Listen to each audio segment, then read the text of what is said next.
বাদাম এবং কুমড়োর বীজগুলো মিডিয়াম ফ্লেমে ভেজে নামিয়ে রাখবো। এতে করে বাদামগুলো ঠান্ডা হতে সময় পাবে এবং মুসমুসে হবে, ফলে ব্লেন্ডার অথবা শিল পাটায় বাটার জন্য সহজ হবে। এরপরে 4টা শুকনো মরিচ এবং 2টো কাঁচামরিচ ভেজে নেব সরিষার তেলের মধ্যে। পরিমাণ মতো লবণ দেব। এখন 2টো পেঁয়াজ এবং 2টো রসুন কেটে ভেজে নেব অল্প আছে সরিষার তেলের মধ্যে।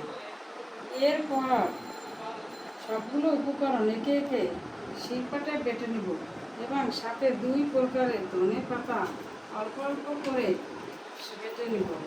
গরম ভাতের সাথে অথবা পরোটা, রুটি, পোলাওয়ের সাথে ভর্তাটা অসম্ভব মজাদার। খেয়ে দেখবেন এবং আমাকে জানাবেন।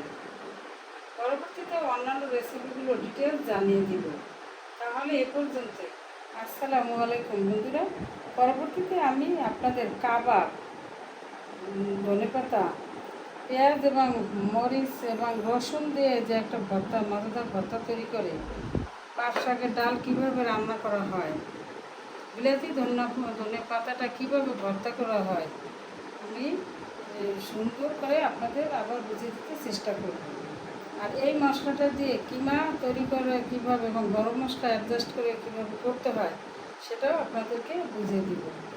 আপনারা কমেন্টসে যার যেখানে বুঝতে সমস্যা হয় আমাকে জানিয়ে দেবেন। আমি জানি এই রেসিপিগুলো আপনারা সবাই অনেক সুন্দর করে পারেন। তারপরেও যা নতুন গৃহিণীরা আছে যারা রান্না করার সময় ইতস্তত বোধ করেন, যদিও তাদের রান্না অনেক মজাদার হয়, তাদের জন্য আমি জাস্ট এই রেসিপিগুলো দিলাম। পরবর্তীতে আবার আসবো।